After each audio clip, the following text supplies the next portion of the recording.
Hi, today we want to make a simple comparison, and we want to compare two ORMs that are very popular in the .NET framework. One being Dapper and one being Entity Framework.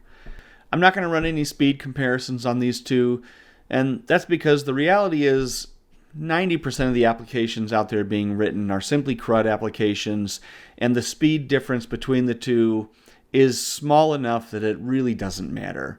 What I really want to look at is comparing the speed of development between the two. What are the pain points? What are the positives between them? What is going to make you a better, more efficient developer? So we're going to look at some code here, and we're going to take a look at the pros and cons of each one. So I have on my computer here just a little repository with Dapper and Entity Framework set up on a database. So let's take a look. Okay, so what I have here is two simple methods that are just pulling all the groups from the groups table. So let's start with Dapper. So here we're looking at our Dapper method. This is the most basic method. Some of the pros that we see right off the bat. One, we have complete control over the queries that we generate from this. When you're using Entity Framework, it's generating your queries. So in a situation like this with Dapper, I have complete control over my queries. And that's going to come into use in two different ways. Nothing really that we're seeing here, but it's going to come into use when you have highly complex queries. If I have groups, ideally you want to stay away from subqueries, but if I have subqueries in there, anything where it starts to get real complex as far as how I need to join things and how I need to return things, I have complete control over my SQL to know exactly what's happening behind it. And the other thing I can do is I can optimize it. There are times where the SQL generated by Entity Framework is not always the most optimized code. And so having complete control over my SQL allows me to get exactly what I want every time. The other pro to Dapper, and this is only if you're not comparing it to Entity Framework, but more if you're comparing it to the old style with ADO.NET, which most people aren't really using anyway. But this requires much less code to put those results into objects. For instance, here I'm telling it exactly what to expect in my result. So because I'm telling it, expect the values that are in the group object, with just this one line of code, I'm going to get a list, or in this case, an IEnumerable of group objects. If you were to look at old ADO.NET code where you have to do everything manually, you're going to have to loop through the results, you're going to have to create the object, you're going to have to set all the values into it, and then stick it into a list or an array of some type to return. But in this case, with this one line of code, I can give it a list of objects, and that is very handy when you're writing a lot of CRUD and you don't want to have to write every single property in a model. The other thing that you're going to gain as a pro from Dapper is speed. And I know I said we weren't going to talk about speed, but there is going to be a slight edge here because Dapper is using raw SQL and it's just passing it right to the database. You are going to see a slight speed bump from that. Now, the reality is connecting to the database and transferring that data is really the slowest part of that. So the speed you're going to see in that raw SQL is negligible, to be honest with you. And the final pro of our list today, obviously there's probably more that I haven't thought of, but the final pro is that if I'm using Dapper, I have to know the database. And some would call that a pro, some would call it a con. I would call that a pro because I need to know what my underlying data looks like. The more that I know about the application that I'm writing, if I have no idea what the database structure is and I'm just going off of what somebody else did, I'm not going to be able to write the best code for that. It's not going to be as optimized, and it's going to be sometimes stabbing in the dark. So because I am forced to know the database in order to write my SQLs, one, that's going to give me more knowledge to know how to write the best application that I can, but it's also give me an extra skill set. You never want to be tied to only one thing. As a software developer, it's better for me if I know HTML, if I know CSS, if I know front-end Angular or React. Now, I don't have to, but that puts me at a disadvantage because let's say I'm a front-end React or Angular developer and I don't know anything about the back end. I am at a loss or at a disadvantage from somebody else who does know the back end because I don't know what's happening back there, and so I don't know the best way to work with that. So being able to know the SQL, to know the database, that's going to make me a better developer, and it's going to allow me to write better code because of it. So now let's talk about some of the cons of Dapper. And for me, and this again goes back to how am I being efficient as a developer? One of the big cons for me using Dapper is there's no spell or type checking. And that can seem like a small thing until you've worked in an application where a misspelling somewhere and you spend hours hunting down where that misspelling is. And in a case like this, I had another application that I was working on, and I had misspelled one of the columns in the SQL query. And I had, obviously I had written the original query in SQL Server, but then I had to make a change to it, and it was just a small change. But because there's no checking on that, I had missed the fact that I'd misspelled that. There was no error to point me in the right direction to find that error. Because if, let's say, your model has a field called group name, going with our group object here. Well, let's say in my SQL query, I wrote GROPNAM and I had misspelled it. I'm not going to generate an error in Dapper. Dapper is going to look for the fields that match what it's expecting. So it's going to ignore that field because it's not expecting that result. It's not going to give me an error. But what's going to happen is I'm going to pass that value along to somewhere else, and it's going to have this missing field, this null value where it expected something. And that's simply because you misspell something. Sometimes you're moving quick. Sometimes you have to rename things, and you misspell things. You forget to change something. Because there's no spell or type checking in there, it is just this string. And so that is a failure point that you're not going to find out about until you're testing the code and find out something is broken down here. And it may take you time to trace back down, hey, where did that value go awry? Why am I missing that value? The second con is you have complete control over your SQL. And I know I said that was a pro, but depending on the developer, that can be a very big con. I worked on a project where the person who had worked on it before me was a data analyst. They weren't really a software developer, and they wrote things the way a data analyst would. And probably 90% of the time that was fine, but I inherited this project and it had such convoluted code for so many things. This person in particular, it didn't matter what kind of query they were doing. Surely they needed a temp table or a pivot table or something to put that data into before they could select it. and they had such convoluted queries that it took you several minutes the first time you found one just to figure out what the heck they were actually doing. The other thing it allows for is sloppy queries.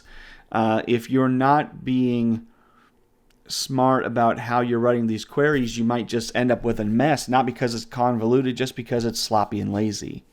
The next reason, and again, these are like speeds that affect me as a developer, not speeds that affect the query running against the database.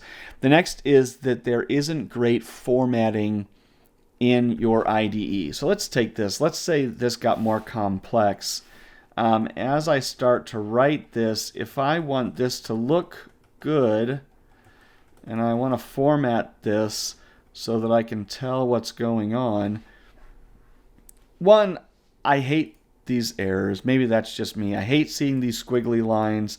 Yeah, I could tell it to ignore it, but I end up with this stuff all over telling me that there's something wrong. And in this instance, it's really just formatting. And like I said, you could shut that off, but just the fact that it's there, for me, it's just irritating, right? And so for me, that makes me a worse developer because of these small irritations. And you will find that as you develop, there's things that you like the way they work. You like how these things, some people don't even notice these. And honestly, if you're working on something like Visual Studio Code, you may not even have those. But the formatting isn't here in the IDE because it's just a string. It's not. There's no structure to it because it's just a string value. So moving on. Maybe that's more irritating to me.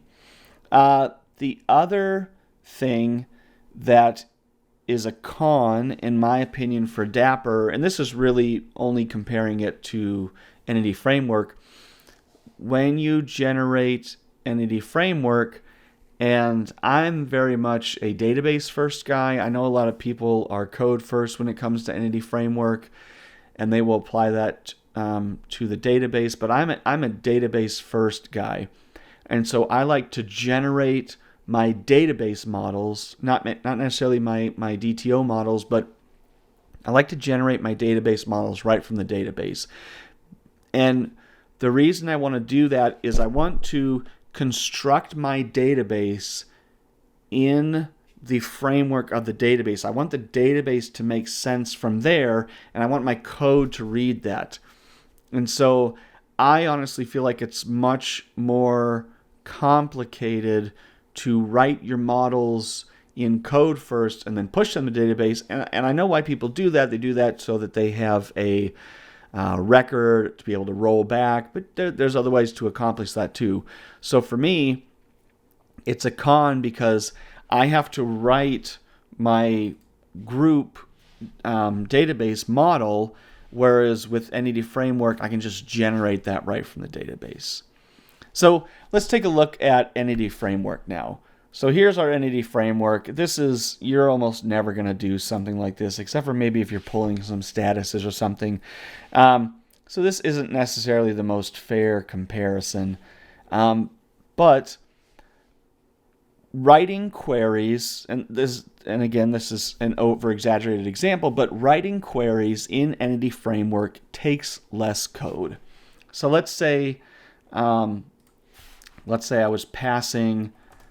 Let's say I wanted an actual specific group.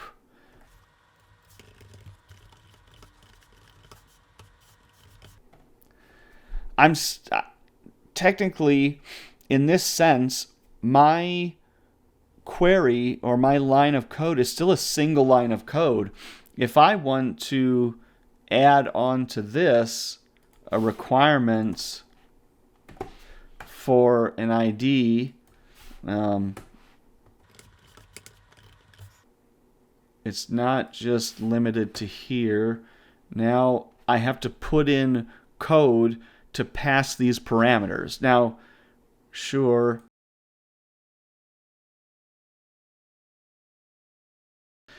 if I'm some kind of monster, I could do something like that. But now I'm opening myself up to SQL injection and all sorts of other problems. So I really want to pass these in as parameters.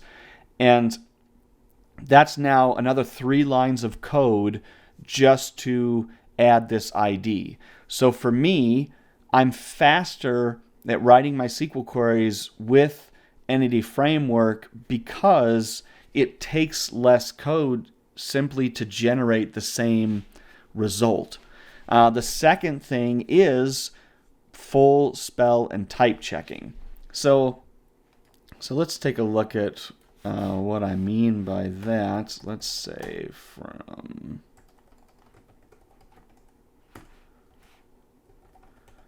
for whatever reason I have a custom group or some custom object, or let's just say I want to specify the data in some way.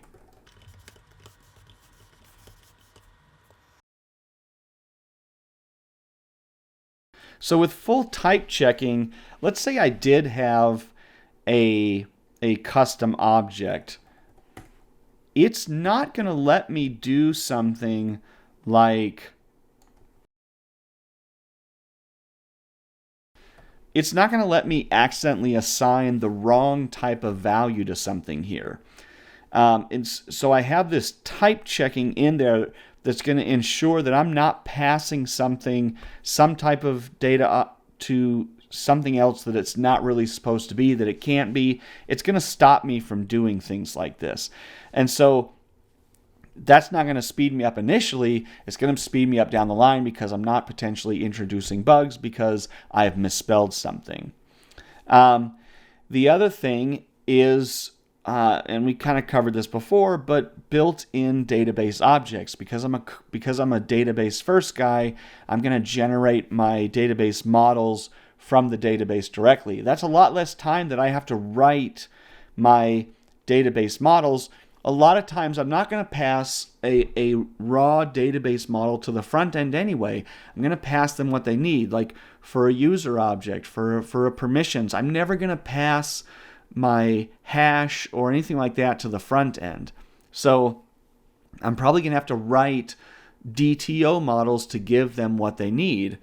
So I don't want to have to write a model for the database and then separately have to write a model for the DTOs. It's just extra work. So if I'm a database first guy, then I can generate my database models and I can simply write my DTOs as needed. Another pro, and maybe this isn't a pro, I'm going to list it here, but if you're a new developer and you know how to write LINQ, and if you're, which is another pro here, Entity Framework uses LINQ, and LINQ is awesome. And if you disagree with that, I would just point you to many other languages that have some type of third-party project to try and duplicate the functionality of LINQ. LINQ is awesome. And so I can query things using LINQ, and so I'm using the same type of functionality all over. So learning this one thing helps me in multiple places in my code. Okay, so what was I going back to? SQL.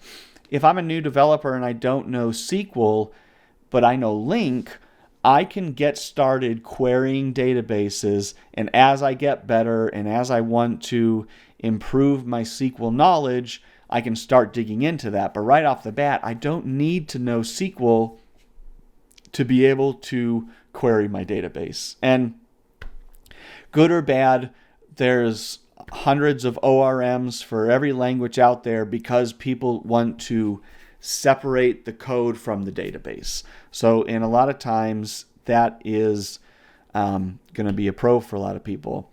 And the final pro that I want to talk about here is something that you might not think is obvious at first, but in order for in order for Entity Framework to work most efficiently, I need to structure my database correctly. I need to build in constraints. I need to map my foreign keys, because I have in this other project I'd inherited, I got access to this. I'm gonna copy and paste this code over here, and it's gonna not like it. because these objects don't exist.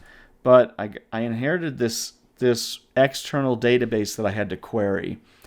And they didn't have any of the constraints or foreign keys mapped in the database. So what I end up with is code that looks like this, where I have to manually join everything. And so using Entity Framework is actually going to force me to build the constraints and what I need into the database, which is going to make my database better and give me less chance to orphan data or other problems like that. So just in general, it's going to force me to have a better database. Okay, so that was a lot of pros, but what about the cons of Entity Framework? Well, one, you are separated from your database. And anytime there is separation, again, we talked about if I'm a front-end developer and I don't know the back-end, well, if I'm a back-end developer and I don't know SQL and I don't know the database, it's a lot of times going to lead me to do things or think about things in a way that is bad for the overall application because I don't know the database and I don't have that frame of knowledge, that frame of reference to do things the way I should. The next con is I don't control the SQL that it's creating. And again, many of these things are in the pro and the con category, and that's because there's pluses and minuses to everything. But if I don't control the SQL that it's generating, there's a lot of times if you control the SQL directly, you can get information using joins where if you're not careful with Entity Framework, you'll write these queries and you'll end up with all these giant like subqueries underneath, and it's just this monstrosity of SQL that's generated and not something that anybody would ever write, but because it's auto-generated, you end up with bad queries sometime. The other con is a dependence on Entity Framework can lead to leaky dependencies, right? If I'm not realizing or if I'm not paying attention, I'm using link all over the place, most likely, if I'm writing .NET. And I think, hey, I need access to this database. I don't need to put it into a repository. I don't need to do this. I can just write a link query right into the database, right here in my controller or right here in my service, and you start getting code in places where it shouldn't be. You start getting database calls in places where it shouldn't be. And that is technical debt that you're building up that you're going to have to pay for down the line. So that can be a con. Another con is a learning curve for more than basic queries. So let's take this query that I put into here. Knowing how to do group bys and how to do left joins because by default, if you have all of your constraints in there, sometimes you're going to have left joins, and by default, Entity Framework is going to do everything as an inner join. So if I have something in a table here, but not something in this table, well, Entity Framework doesn't care. If I try to pull a value from here and a value from there, it's going to treat that as an inner join. And if this value is not there, I'm not going to get any results back. So if I have to create a left join in Entity Framework, once you do it, it's not bad, but it's not obvious how you would write a lot of this stuff. It's not obvious how you would write a group by function or a left join in Entity Framework. So there is a bit of a learning curve that's not necessarily useful in other aspects. And the final